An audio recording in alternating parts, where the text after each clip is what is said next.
Hello, boys and girls, ladies and gentlemen. My name is Clint Zoka, and welcome back to another My Thoughts On.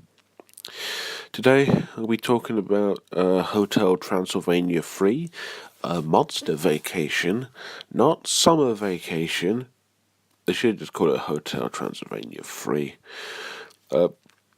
The third and hopefully final film in the Hotel Transylvania franchise.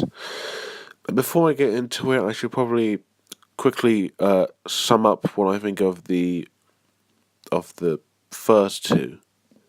I think the first two, or especially the first one. I think the first one is a great, visually interesting, funny, touching, funny.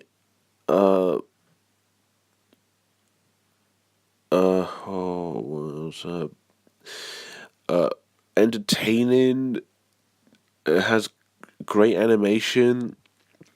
Same with the second one. It's visually interesting, it's cute, it's fun, funny, it looks nice, it's well animated. I think they're really, really, really good Halloween films for the family. I mean, even though The Book of Life is a Halloween classic, these ones are, but they're not quite as amazing as The Book of Life. But if you want to watch like a somewhat really good Halloween film for the family, go see The Book of Life. But if you're interested in Hotel Transylvania, give the two films a watch. They're very good. They're perfect for the whole family, even though they're not amazing, but they are mostly good. So when I heard there was a third one coming out, I thought, okay, third one, interesting. But then I thought, do we really need another one? What else can you do with the Drac Pack? And I thought, not much, but well, I'll go and see it anyways. And it's not as good as the first two. It's good, it's fine. It, it it's just it, it's not great, but it's not awful. Okay, let's get into what the film's about. So, the film is actually about Dracula, voiced once again by Adam Sandler, trying to look for love, but you can only zing once in your life. But Mavis, voiced by Selena Gomez once again, decides that everyone should take a vacation from the hotel, and they go to a cruise, where the captain, Erica, voiced by Catherine Hahn, is the captain of the ship, and she's the one who organised it. And Drac, you guessed it, falls for her. But it turns out she's actually the granddaughter of Abraham Van Helsing, voiced by Jim Gaffigan, who wants to take down the Monster Society. Yep, we've got some villains. And while that's going on, Wayne and Wanda, voiced by Steve Buscemi and Molly Shannon, drop off their kids at a daycare, or as it's called, kids club. Frank has a gambling problem. Dennis and Winnie try to take the giant dog Tinkles on. Johnny's a DJ now, apparently. Vlad's there. Blobby's there. He gets a kid and a dog. This is getting Rio 2 territories of there is way too much going on. I'll just get the problems out of the way. This movie has clearly lost its charm. Not like to a point that it's mean-spirited, but you could just tell it's just doing joke after joke. It's not interested in telling everything. It's just cutting to every character, either if it's a side plot, a gag, a joke, or just because. The only ones I was interested in was Dracula in Love with Captain Erica and Van Helsing's plan to defeat the monsters. Uh, I wasn't really all that interested with Wayne and Wonder. Okay, maybe it's a little funny, but not much. The rest of the side plots, like Dennis and Winnie trying to take Tinkles on, didn't do a thing for me. I mean, I'll talk more about it with the characters, but let's just say there's way too many things going on at once. It feels a little too disjointed. It does feel a little formulaic, and it's pretty much every sequel, or mostly every animated sequel that did this. It's basically characters go to a location, they go there, and then they do things, and then they all come together for the climax. Let's see. Oh yeah, Rio 2, Despicable Me 3, and some other sequels already did that. Well, I wouldn't say they did it better, but this and the other two are just basically the same. Okay, so what stops the plot from being awful is the comedy. Is it still good? Yeah, it's still strong. I mean, like the first two, about 70% of the jokes, gags, and humor works. This one, I'm gonna say about 60. I mean, it's still funny and all, but sometimes it can drag on. It can get a little too hip, and it can be a little too dated, or it can be a little. It can rely on potty humor sometimes, which is not a good sign. But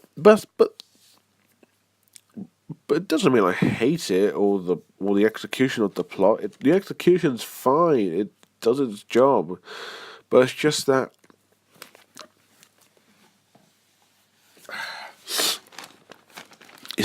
it's really predictable, really formulaic.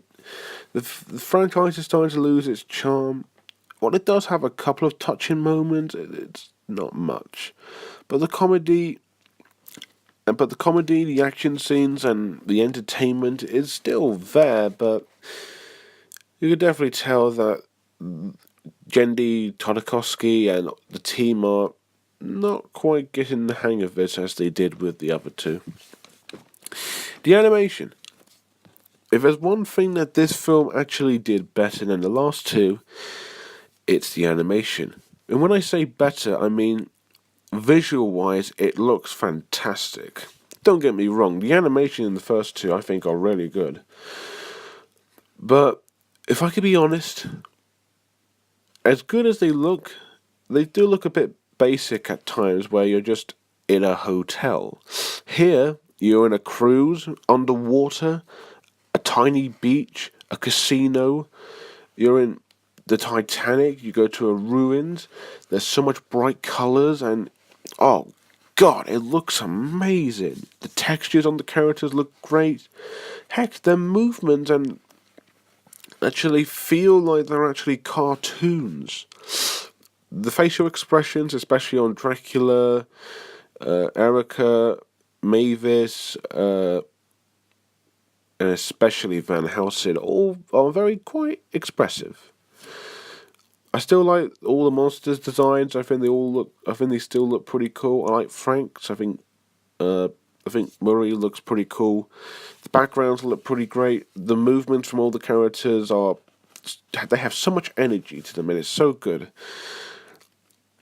Although I have a few problems. One, Van Helsing's head design with his face and where it's put, his design looks weird. I mean, it's fine, but it just looks strange. And for a while, as energized and as entertaining and visually exciting the animation is, it can get quite tiresome. What do I mean? It throws too much at you, and you just get tired by it. Not that it's a bad thing, but I was kind of exhausted from it.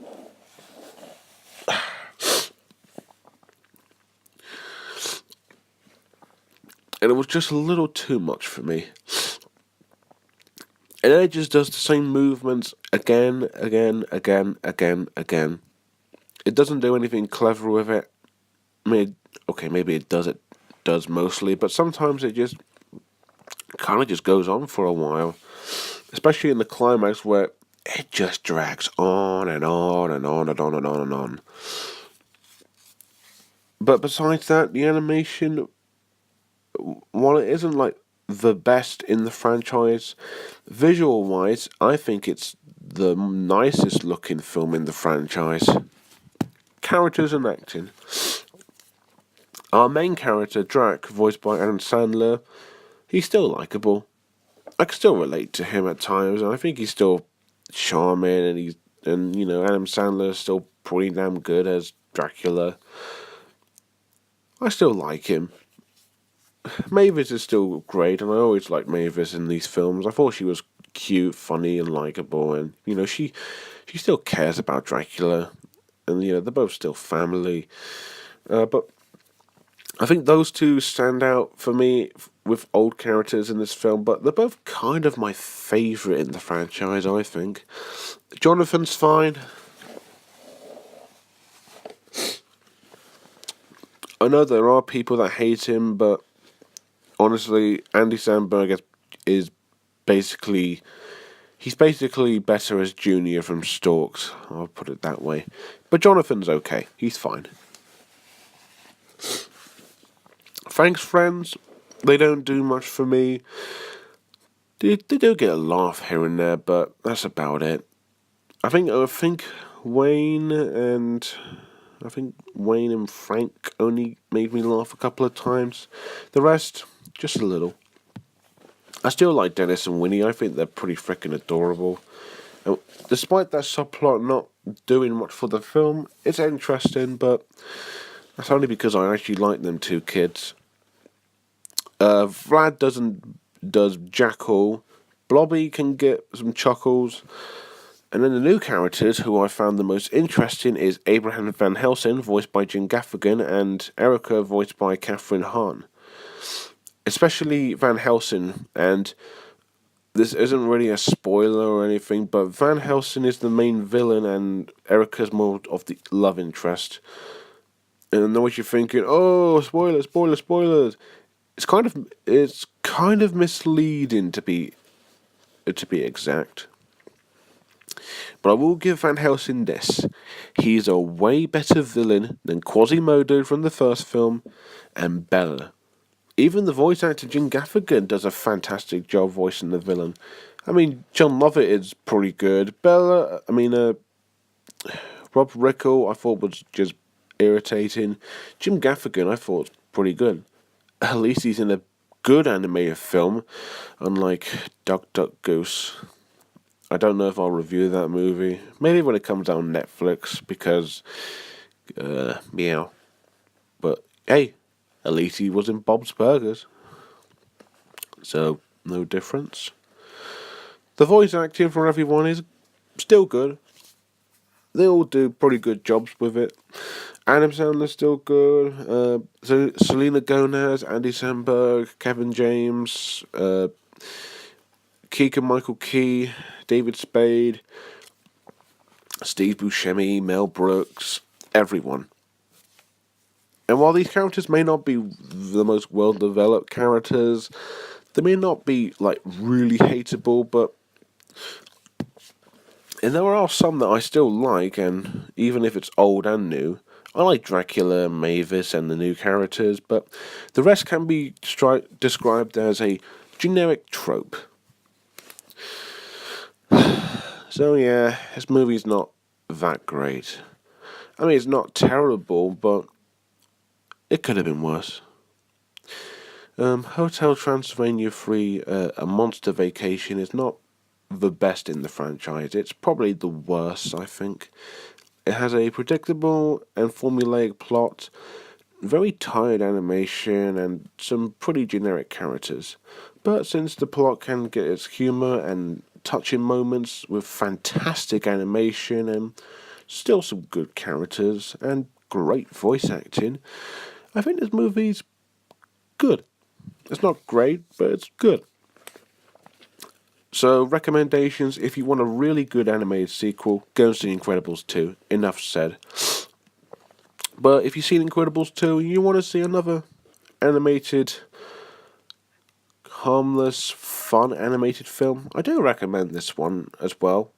I mean, sure, flipping Incredibles 2 steals the title of the biggest film of the summer, but this film I do recommend. It's still fun for the whole family, I think.